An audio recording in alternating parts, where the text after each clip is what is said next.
All right. Hi, everyone. Welcome back to another podcast episode of Demystifying Tech Careers. Today, we're going to explore the journey of Jeff McSweeney, who graduated from the University of Delaware and is now working as customer success manager at SmartSheets. So let's start off by diving into the very beginning of your journey, Jeff. Where did you go to high school? Hey, Tuan, thanks for having me on the podcast first off. And so I went to high school down in South Jersey, a little high school called Burlington Township. So it was more or less, I think, 400 or so, maybe 500 people in my class. So it was fairly large, but not too large. And, from there, it really was, I think, a normal upbringing of, all of your general studies and sports occasionally and, things like that. What sport do you play? So I started off playing baseball, and then I got a little lazier as I progressed into junior and senior year, and I went to winter track, and then I also ran a little bit more in summer's track once senior year hit. Gotcha. So when you were, let's focus on the more mature year of your high school, the senior year, when you're trying to apply to college and a whole bunch of stuff. So by senior year, do you already know what you wanted to do in life and like what your career path was going to be like? So I was lucky enough to have some entrepreneurs in my family. So my grandfather started an insurance company. They still run that, or it's still in the family. I always thought I wanted to be in business. So that actually changed when I was younger. I thought I wanted to be a lawyer because I saw what my uncle was doing and how he had a really big house and so on. So I was always kind of dreaming a little bit big and, what career path would make the most sense. But business kind of took the reins because I knew how general it could be and where that could lead me into a bunch of different directions. So when I was my senior year, I was applying to different colleges. It really came down to just a few criteria of which colleges are kind of close by so I can still visit my family. Do my grades allow me to get into some of these colleges? I didn't really have like too much of a reach college like a Stanford or a Harvard or anything like that. And then once again, it was kind of funny that my criteria was, well, what's the guy to girl ratio and what's it by? So those were the few things in the back of my mind, but I knew I wanted to get into business or type of marketing. I just didn't know what specific discipline it was going to be, but generalized, yes. Gotcha. So something I'm curious about was like, what type of course or classes were you most attracted to during senior year of high school? So senioritis was kicking in, I'll be honest, but I always knew, and I was kind of always pumped with this saying, which is, as long as you try your best, that's all we can ask for. So it kind of made me strive to still do all of my best work, throughout high school and get into college, because you're always told, if you try your hardest now, it'll set you up for long-term success, right? No matter what you do, as long as you try hard. So the courses that I really gravitated toward were more or less like math, some statistics, and I really actually liked English a lot. So I loved, writing. I also got into history because I was able to kind of memorize a lot of the facts and stuff. So outside of just science, I think all the other subjects really interested me, and I did semi well. I didn't do crazy well. I wasn't like top of my class or anything like that, but I liked enough of those subjects to get by and still have fun. Gotcha. So it's really interesting. You were gravitating towards course that would make more sense if you were someone who's interested in business, rather than a lot of people somehow are like really into science at one point and stuff like that. So that's really nice. So I actually look at your LinkedIn, and the first school you went to is actually not University of Delaware. No. So, I mean, was the other school have more girls? Is that? No. So I'll tell you this. So it's funny that you were able to spot that. I went to community college at first, because I knew I wanted to get into business, but once again, I didn't know what discipline. So I was like, if I can go to community college, I can save some money, take the courses, see if college is right for me. I can see if I still want to pursue college in a sense, but it was always on my radar to do well still in college, no matter what it was, if it was a university or just general. So I went to Burlington County College, and I studied just all the general ed classes that I could take to get my credits up. And that way it would be cheaper for me to apply to a university later on. So I did 2 years of that. So during Burlington County College, did you have to pick a major? No, you could stay undecided. Mm. And But so, I did end up choosing later on though, which oh, was okay. business admin or business Mm, administration. gotcha. So when, at which point in your college career when you actually wanted to, I guess, take the first step to apply to your internship or like any type of work experience, and how did that process go for you? So it went fairly well. So I was applying actually to work for PepsiCo when I was looking for an internship. And so What year was this? that was my sophomore year at Brunton Okay. County. Okay. And so when I was applying for that, I was using the career service center. I was just Mm, going to the counselors, asking them, you know, what would you suggest that I go out to? Once again, I'm kind of a college kid with no true direction. I just knew I wanted to get into some type of business, and mm-hmm, Pepsi sounds pretty big to me. And mm, so I ended up going in that direction. And the reason why I went in that direction was because they were linked to that community college. So it was an easy, mm. you know, kind of least resistance path to get an internship there. Gotcha. So you got accepted to PepsiCo. Yeah, and I only worked there for a few months. I worked as kind of just a business admin, what is it, kind of like intern.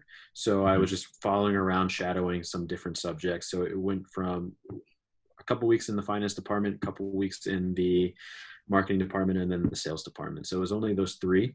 Yeah. And then basically from there, it was back to college. So it wasn't anything paid. It was just more or less to learn. Huh. That's very interesting because a lot of people have some sort of odd internship that doesn't even relate to their major or whatever they're Hmm. interested in. But you not only have an internship that's like at a good company, but also you had the chance to rotate from different departments. And to me, that's really important because you then Hmm. get to see how things kind of fit together. So by the end of that internship, do you kind of understand how organizations type comes together? No, Mm. no, I don't. Okay, well, Like I okay. said, so Yeah. it was sophomore year, so I was still, you know, more or less it was fun. You made some friends. I took I won't say I took time off, but you know, when I went into University of Delaware, my internship was technically my family business. So I Mm, worked summers there at the insurance company. I got to do a few different things. I got to question my grandfather and uncle of how they started the business. So that mm, I think helped me more than going to just a couple week course of rotating. I just didn't understand what business was. mm. So what's after this internship? Like, so this was the point where you're admitted to University of Delaware, right? Hmm. Yep. Gotcha. So once I got into University of Delaware, I still stuck with business administration. Hmm. I I think I was kind of not pushed or pigeonholed into that direction, but my, you know, my family was like, well, business is a very safe major to pursue. Mm. Once again, it's generic. It'll kind of lead you in any direction you choose. Yeah. And a lot of businesses will apply that or accept that. Hmm. So once again, I thought in college, hey, all these courses are really going to prepare me for whatever I go into. Hmm. And I hope that maybe even you kind of have this in the back of your mind, is that college gives you a lot of theories. Hmm. So how does this business run? What are some of the core concepts? But it almost isn't the same as on the job training. Yeah, yeah, definitely. I mean, I went to Northeastern University. We have a kick-ass system of a 6-month co-op. So, Hmm. I mean, there's no comparison. But a lot of college don't have that, which is surprising to me. So, a lot of people graduating from college don't really have any type of work experience and never really understand how it all comes together. So, okay, during your year at University of Delaware, like, do you get a second internship or? No, like I said, I actually just kind of used it to have a little bit more fun than normal, and I would Mm, go and work occasionally when I could with the family business. mm. Very fortunate, I will admit. So But you've learned most of your, I guess, professional working experience from your family business for the most part. yes, yes, I did. Ah, okay. That's really interesting. We'll go back to that. So here you are at University of Delaware, senior years. You're about to Hmm. graduate. Do you already know what you wanted to do now? Has anything changed? No, the only thing that I knew that I wanted to do was make as much money as possible and have as much fun as possible. You know, any senior year or senior would probably want the same thing. Where can I go? Really cool, company that I want to work for. You got the Amazons, the Googles, you got all these really big companies that are doing amazing things. And how do you go and get there? I didn't have that. I just didn't even go. I Mm, ended up working for the family business, and going into insurance is not the most sexy. exciting or sexy career at all, Yeah. right? It was kind of like a plan B, or kind of a Hmm. fallback at first, until like I got my feet wet and I maybe got some money in my pocket. Gotcha. So at this point, you just have two things in mind. Like you just want to graduate college and get to a career where you make as much money as possible. But the thing is, you have to be enjoying what you're doing, right? And so, did you have like by the end of your college year, have you figured out what is it that like? And I like to phrase this: the things that light your soul on fire. I've got to say no. I was Mm, still like, I knew I did well in school, so I was like, well, wherever I go, I know I'll do well as long as I try mhm. hard, right? Once Yep. again, how can I make the best of it? How can I do my best? And where can I learn? So it always came down to trying a bunch of different things. I in the meantime, when I wasn't working at the family business, I tried to pick up like a second job. I worked in a Mm. retail shop, Express. You probably heard of those clothes. Yeah, yeah. And then I also went to work with one of my other high school friends at his restaurant business, and they were doing catering. So I was doing Mhm. some catering. So just all these different things that I was trying out. And then I also got to try a few things at the family company as well, which was Mm. jump into a little bit of accounting. I was doing some personal underwriting. So that just means I am placing a risk from a quote that comes in from an agent. So an agent will take it from the general market, or a person like you or myself that might have a home, and they would place it with an agent, say, how much insurance can I get for this home? And then that agent would then take it and shop it around, and they would come to us. So as a Mm. personal lines underwriter, then I get to provide the quote and the amount of insurance and limits and things like that. So Mm. that was kind of interesting to me, because I was like, wow, I have control over some things, and people are coming to us, which is kind of cool. So then my head started spinning. Hey, maybe I wouldn't mind getting into sales after this. I Mm. would love to get some of that money in my pocket versus just kind of doing this, standard procedures that we've been doing for years on end for insurance. Yeah, yeah. That's really interesting. So this is after college. This is after college, but I got to learn that through semi of an internship when I was in college, Hmm. right? Working in the summers. College, we also did different case studies. College, we were also talking to different friends. You can join clubs, which I would definitely recommend, because you're going to probably hear it throughout this podcast. I had a lot of different interests, Mm. right? I Yeah. knew I liked finance, right? Like stock market, you hear a lot of money in that Hmm. area. Or I also like video games. So I joined like a video game club, and Wow. things like that. So you try to just pick and choose a bunch of different things until you were like, I love that, right? Like you mentioned, set your Yeah. soul on fire. I just never found something that like really set my soul on fire. I mean, from my point of view, because you're doing so many different things, because you have so much interest in so many different things, you're still in the process of searching for that. Hmm. So, well, what happened after, I guess, after you work at your, what's like the next career step after that, I guess? Yeah. So I'll be honest, and this will probably upset some of my family members, but insurance was boring, right? It wasn't sexy. It wasn't fun. It Except was, when it you was work at enjoyable. Geico or, Yeah, yeah. So it was great to be around family, and it was great to be kind of comfortable, Mhm. but I wanted to try my hand at some type of sales, and we'll probably lead into it. I wanted to find some type of technology sales. Mm. Why So tech? when I came and when I was searching for a sales job, I came across Reddit, and there was a Mm. sales Reddit, and a lot of people were in those enterprise sales roles. So when I started looking into more enterprise, everything really came down to these large tech software vendors that are selling, and you're having these huge commission checks.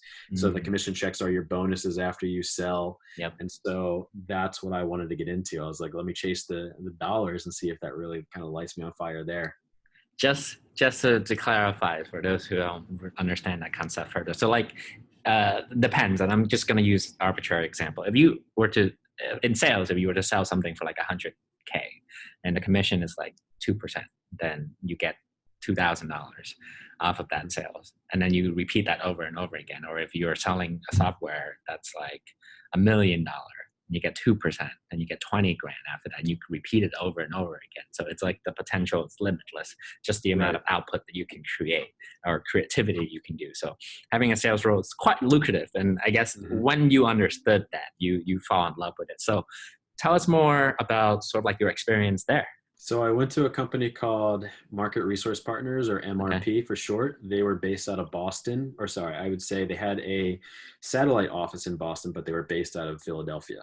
Hmm. So I was moving to Boston to get closer to my girlfriend. So I needed to find a new job. I was moved from New Jersey to New England area, Hmm. and I came across that company, and they were doing marketing tech. So Hmm. marketing tech is, when I found out about it, it's pretty lucrative because every company for the most part needs some type of marketing, right? So Hmm. if you're able to sell marketing services, I hear ka-ching, I'm thinking like, not only ka-ching, but I'm saying I could help out these companies make even more money. So in the back of my mind, I'm saying I can provide value with Mm. what my company does to help those other companies make even more money. So I feel like that would be pretty fulfilling. Mm. And marketing tech, we were selling something called predictive analytics. Mm. So I Hold had on. no idea what that was. Go ahead. Actually, let's take a step back. We're diving in too quickly into sort of like your experience there, but let's talk about the important aspect, because a lot of people will have their first interview, like real job interview. Like, let's talk about that. Let's talk about the way that you have applied for the job when you sit down during the interview. Like, what went through your head? What were some of the questions and stuff like that? All right. So kind of going back, Tuan, with the interview process, I started really scouring LinkedIn. So LinkedIn, if none of you have heard it, is kind of like a social networking for working professionals. Mhm. So I used that to look for businesses that were hiring because they have a resume process and they have openings and things like that. So my entire researching kind of phase was who has an entry level sales job. Mm. And so once I got into the door with a few of these different companies, I won't lie, I failed at some of the interviews, right? So you're not always going to get the first interview and get your first job. If you do, great. But for those like me that didn't, it kind of sucks for a little bit, but it's a numbers game at the end of the day. There's other companies that will be looking for Mm. an individual like you, and hopefully you can set the world on fire after that. But the the first few interviews, I will say, is, do you have any sales background? And I was like, Mm. no, I'm working in insurance. I'm a personal lines underwriter. I don't have any sales background. And then after that was pretty much kind of a no-go for a lot of people. Or if I Mm. couldn't justify what my sales role or experience could be, then I had to start tailoring it. Right. So actually, no, I do sell, I sell my business every day, and I sell myself every day to those agents to get their business. So that's Hmm. sales. You Right. So you bring start up the to, time when you work at Express and the restaurants and all that stuff. so it's on my resume, but I actually wanted the most relevant thing. So like, Okay. what am I doing currently? Yeah. But that's a good point, right? You make a great point, Tuan, when it says you've done this in the past. Maybe in college, did you sell Yeah. yourself to a board? Did you sell yourself to your class? Hmm. Were you in anything like that you're selling yourself? You're bringing up a really good point. It's like a lot of people when applying for jobs, they like undersell themselves. Mhm. They think too much about how much of a direct correlation between what previous experience they have versus what the job that they're going to get, but without actually looking deeply in terms of what type of skills they actually have, right? Yep. And you did a great job. So let's continue. Yeah. So after the few kind of downsides of what's my experience, do I know anything about the company? I think that's a really big downfall. Is there's Mm. one company that I applied for I didn't know much about. I could have done a lot more digging on the website. What does the company stand for? What's the business objective of the company? So what's maybe their mission statement, just to show that I've done the research and I Mm. really want to apply to that company because I'm excited about that company. Yeah. There's a bunch of tips online that you can always read about, and I would say do your research. They really enjoy to hear that you're excited about the role. So Once This again, my is, criteria was entry yeah. level. This is something that's really interesting. When back in high school or even college, we hate freaking homework. We didn't even like, no one likes homework. And then when you're in like the real world, we're freaking doing homework every single day, right? Oh yeah.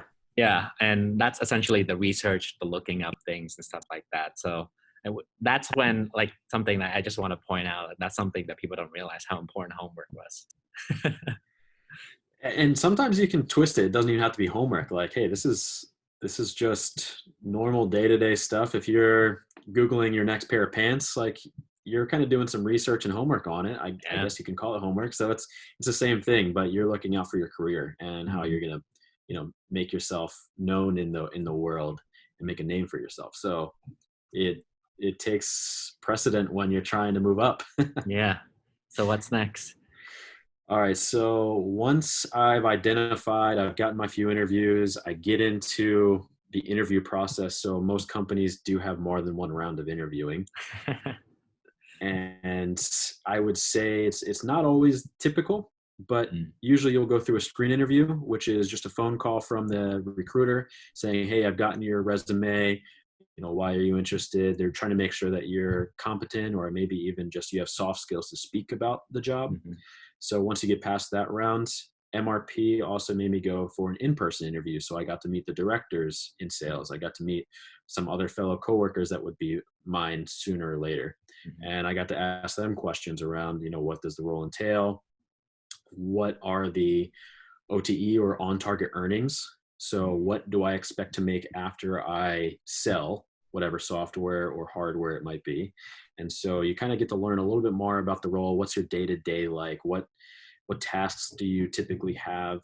And so you want to come prepared with questions, right? You can Google all of this. What should I ask in an interview when I get to on person or in person? And I did all that research, so I came prepared with what questions should I ask, but I also looked at what questions would they maybe ask me. Mhm. Tell me about a difficult time that you failed.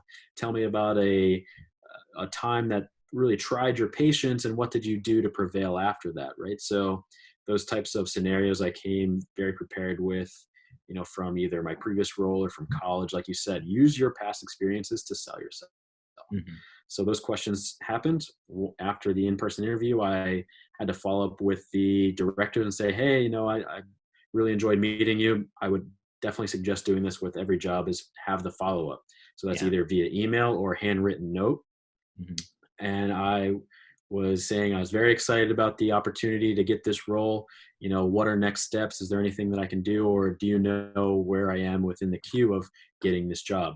And after I followed up, they made sure that, hey, the HR person will reach out to me, and I'll start the job when I can. So Gotcha. I get that job, and now it's the learning curve, right? On the Yep. job training. Yep.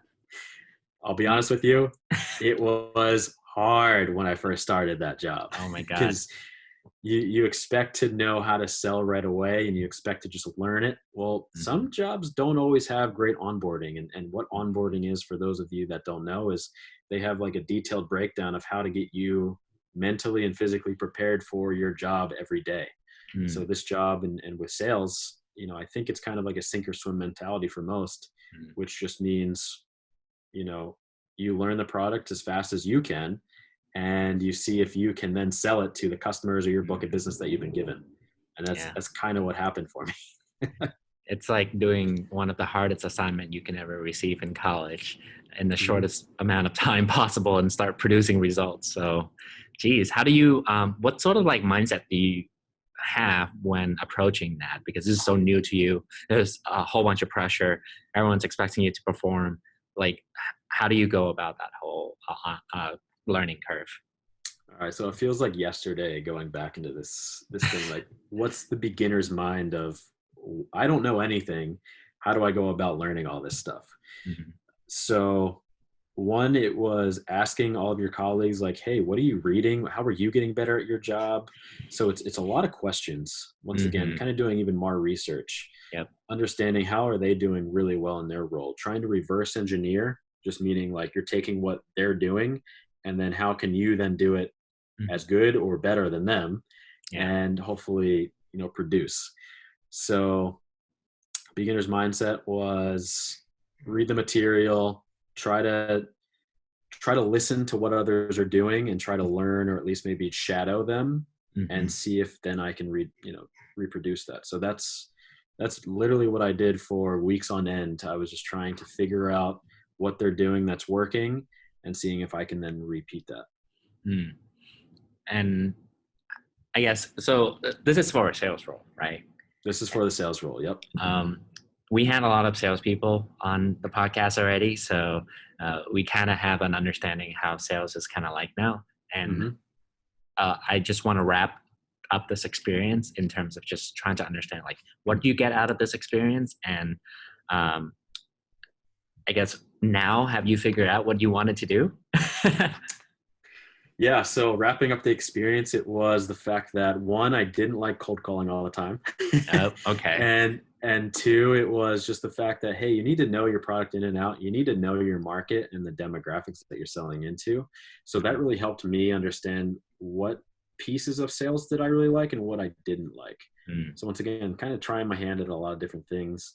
It actually resulted into me looking for another job, right? mm, So I learned that, inside sales wasn't for me, and what can I learn from it, or where can this take me? So I looked into customer success and I looked into some other roles. mm. And Was there any type of influence that was like, hey, Jeff, you should look into customer success? Or was it just like serendipitous? so, yeah, I think it was just very much luck. It Mm, was LinkedIn going into what does my experience now allow me to go into even further. So that's how I landed on SmartSheet. I was also interviewing for a few other companies as well. mhm, And SmartSheet was really cool, up and coming tech company, right? mm, So, yes. So how is the interview or job application process different this time around? so this time around was a little, no, I won't say a little. It was a lot more, not even excruciating. I wouldn't say excruciating. I would say it was intense. There was Okay. 5 rounds of interviews for this company. Oh, I think geez. most likely because they really want to vet out, if you really want this Mm, job, you're going to go through each and every one of those loops. mm, So that was Smartsheet. And it was awesome because they are, you know, right now they went public the other year. mhm, They're crushing it. They're still doing well even in these changing and trying times. And it's a really great company to be a part of. So I would say that the loops were, phone interviews, they were presentations, trying to make sure that you've done your research and you know their product already, mhm, because they want to, once again, they want to make sure that you really want this. mhm, And they also want to test your soft skills once again. And I think that's a really big skill for people to practice. mm. Public speaking, getting on a phone, talking to strangers, Yep. trying to connect quickly. So Yep. my sales background really helped me get into this job. Wow. Wow. Yeah. Sales folks have great soft skill that translate for many roles after that. Hmm. They can do anything when you go into sales, which is what I've come across. Like a lot of recruiters were in sales already, and then Yep. many other roles were in sales. So, put the stigma of sales aside. Sales is Yep. great. Uh, so, okay. Something I'm curious about was that because I'm trying to put my mind to a person who graduated college, gotten now was looking for a career. Hmm. Maybe not. They were able to figure out what they wanted to do, but then they come across this company, send in their resume. Fortunately, they were able to put into the interview process, and then they were like, "Oh, there's like 5 more interviews." That's scary. Hmm. So, like, what was the mentality there? Like, what was it about? What were you thinking at that point that was like, okay, I'm gonna go through with all of this? Did you look up Smartsheet and like found something about the company that gave you enough resilience and grit to go through with everything? Because for all we know, you got into the fourth stage and then you drop off. No, that's a good point. And so Smartsheet, the reason why I was really, really interested in it was because one, all the people that I was meeting during the interview loops were awesome, right? They're all very intelligent, smart, kind, nice people. So that's the type of culture that you want to surround yourself around. with, Mm. right? So I'm sure you and your other founders and other team members and just teams in general, you want to surround yourselves with very intelligent, fun, loving people. So Mm-hmm. that's what I felt when I was interviewing at SmartSheet. Mm.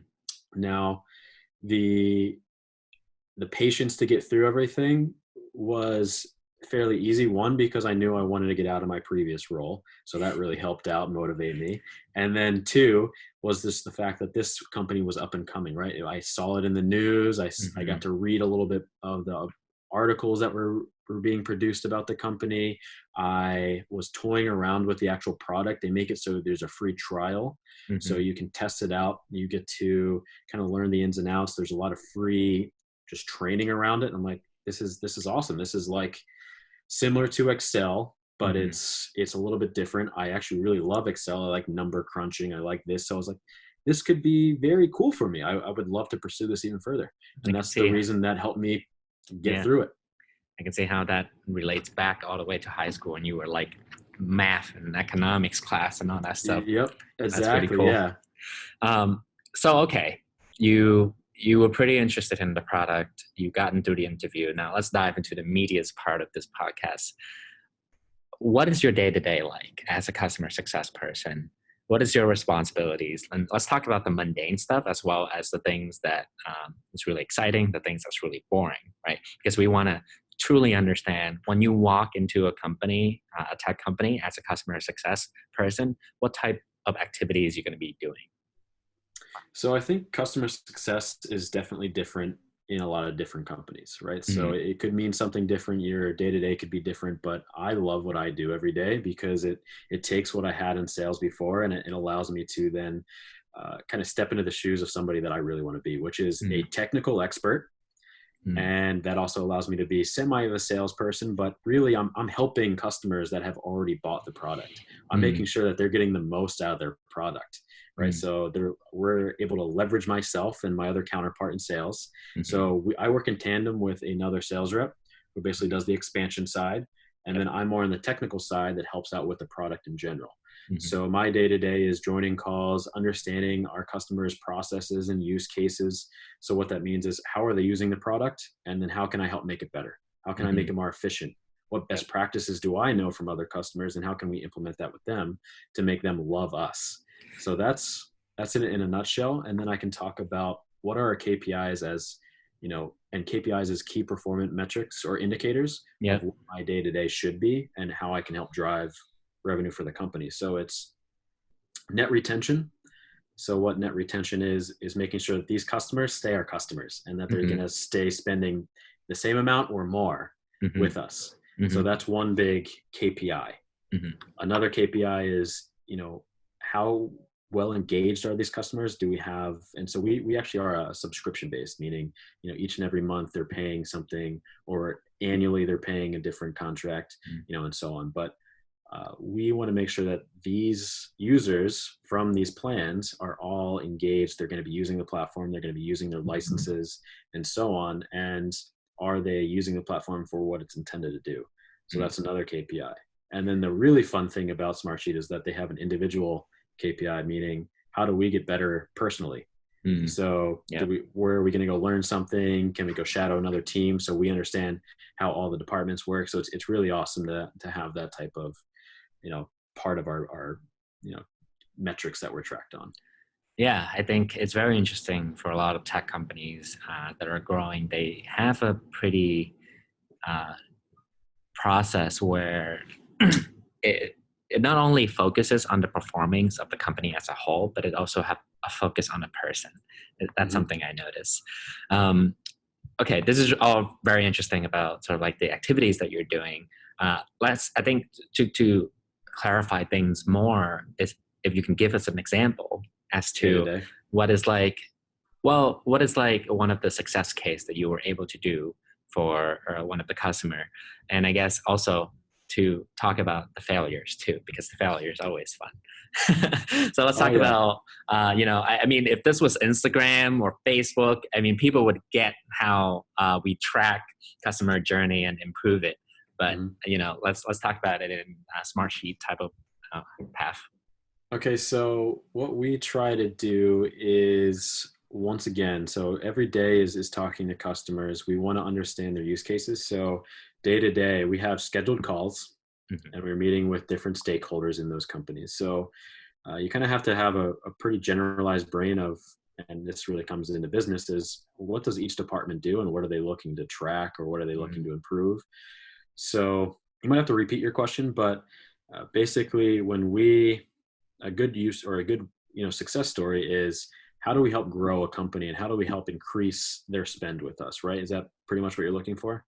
yeah, I mean, more granular than that. So basically, when you meet with a client, right, Hmm. then like, what is the conversation like usually?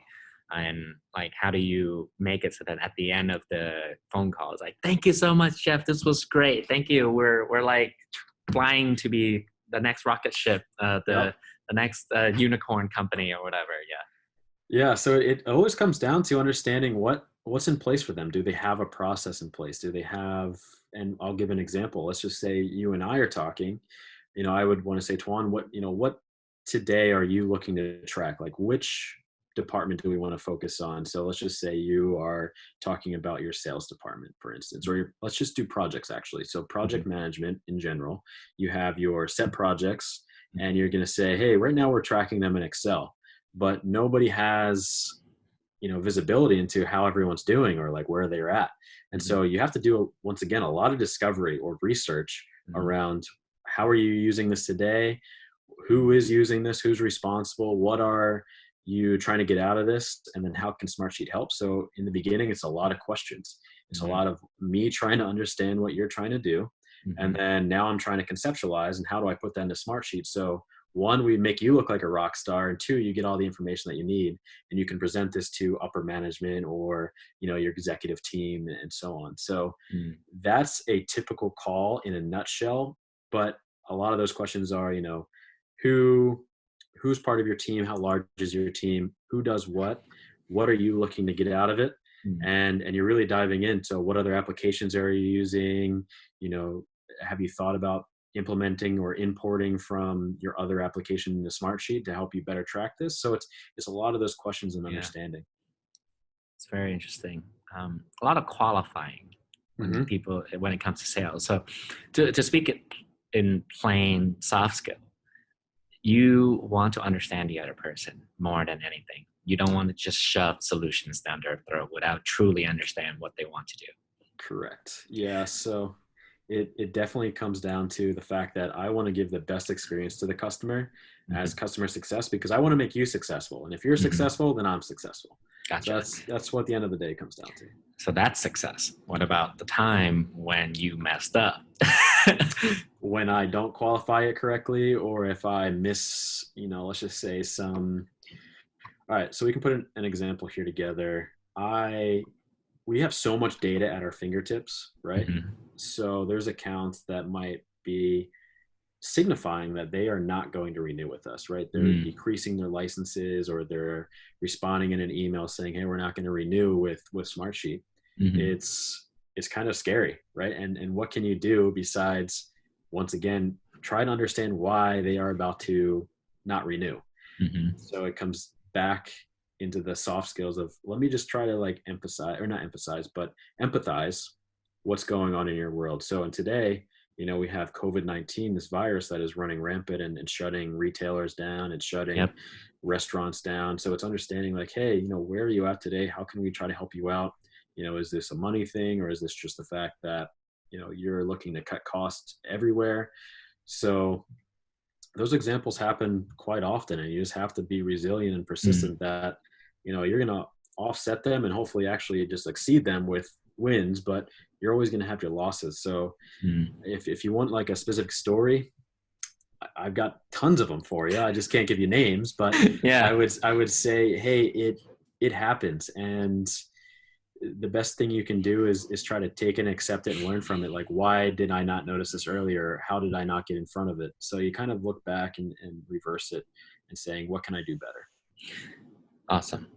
Something to dive into is to understand what type of power you have within the organization, right? So when it comes to sales, it's pretty simple. You have the power to sell something to another customer. When it comes to recruiting, you have the power to accept another person into the company or not.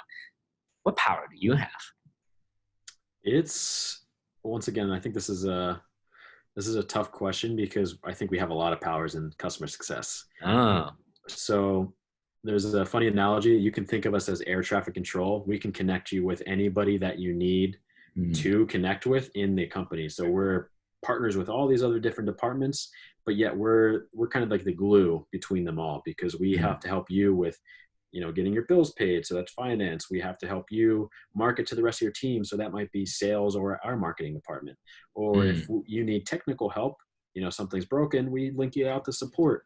So we are that glue. We are very, very much needed in our organization.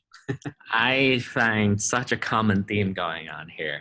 I don't know if you notice it, but from the very beginning, when you were in high school to college and until now, the reason why you fall in love with this, from what I perceive, was because you get a chance to do everything.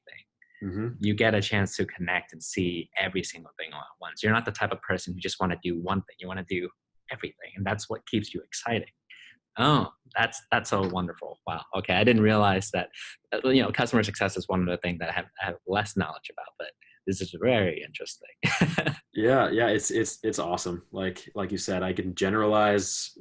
One day might be marketing, one day might be learning about science, even more science, because now I'm working with a pharmaceutical company or something. So it's awesome. Like my brain never turns off. I'm always learning something new, which is, I think, empowering to anybody. You never want to stop learning. Yeah, that's really awesome. So you've been with SmartSheet for like over 2 years now, almost 2 years and a half. Are you planning on staying with the company long term, or is there another path that you're thinking about pursuing next, or is this something that you're like really satisfied with? So I'm really satisfied with the role, but I'm never, I'm not open. No, I am open to new challenges, right? So anything that might look enticing or generate new challenges, you kind of never want to just shut the door on those things, because you never know what you might turn out to really love even more than this. Yeah. So I'm open to staying with SmartSheet as long as we continue to grow, as long as there's new challenges that I'm able to tackle and they kind of keep giving me opportunities to tackle those challenges. Otherwise, there's a ton of other companies out there, right? So it's you got to just kind of see that there's so many options, and you can't just be scared to jump into something new. I don't think you're a type of person that can sit still. Okay, well, based off our conversation, and thank you so much for sharing all of this insight. I think if people listen carefully, they would be able to see the type of person you are and how that evolved you into the role you have today. So, do you have any advice for people who are trying to break into tech, who are trying to get their first job, and especially tech companies, because I think that's going to be the future anyway. So, any advice for them? Do your research. You'll probably hear me say that tons on this podcast. Yeah. It's kind of figure out, look into everything. You can always ask other people within the role that you might want and find out, hey, how did you get into this role? So it's making new friends. It's making new connections. It's just doing a quick Google search around what's the company doing. Does that interest you at all? Great. So look into some of the roles that are open on their career site. So that would be my number one piece is do your research and your homework, even though you don't like homework, or most of us don't, but it's hopefully going to challenge you, and then it's going to excite you to learn more about something. The other piece too is never stop trying to improve yourself, right? There's always going to be these skills out there that are going to be really important. Soft skills are one. How can you make new friends? How can you develop a good connection? Like, I feel like we can probably talk for another hour if we needed to. Yeah. And it would be amazing just to have all these younger folks that are coming out of college. I still consider myself really young, and I'm like 16, no worries. Yeah, exactly. So you're making all these new friends, and that's what the world's about. It's socializing. It's learning, what are you doing that's really working for you, and can potentially, could I help you with something, or could you help me with something, and making that just general human connection. So research and networking, number two. And I probably won't go into a third because we can just keep going down the list, but I would say those two are the top ones. No, it's great. I mean, today we learned not only all these advice and tips that you've just been given, but yourself as a person, because I think a lot of people are trying to look for role models or trying to find guidance in life. Mm-hmm. And based off of a lot of our podcasts, people have various different experiences, and picking one major is never one straight path to doing something in the future. And you clearly demonstrated this because you've just wanted to explore whatever it is that's Mm-hmm. out there. So yeah, that's the type of person you are, and I think that people who are listening to this can feel comforted by the fact that they're not settled. They want to continue to do more. So thank you so much for this. I think my last message that I would love to have from you is, during this time of COVID-19, do you have any message that you want to send out there for people who are listening? Take advantage of this time. If you're working from home, or if there's some downtime and you're not having to commute, read, learn something new, connect with some old friends. Mm, You never can not reach out to somebody you haven't talked to in a while, or just make time for more family. So yeah. this time is challenging, but you can find the goodness in just about any time. And Mm. that's what I would challenge anyone to do. That's awesome. Well, thank you so much for joining us today. It was great learning about you, Jeff. And if anyone who's looking for a career at SmartSheet, I think they're hiring, right? They are hiring like crazy. Okay, Yes. sounds good. Thank you so Um, much. Thank you. Have a good one.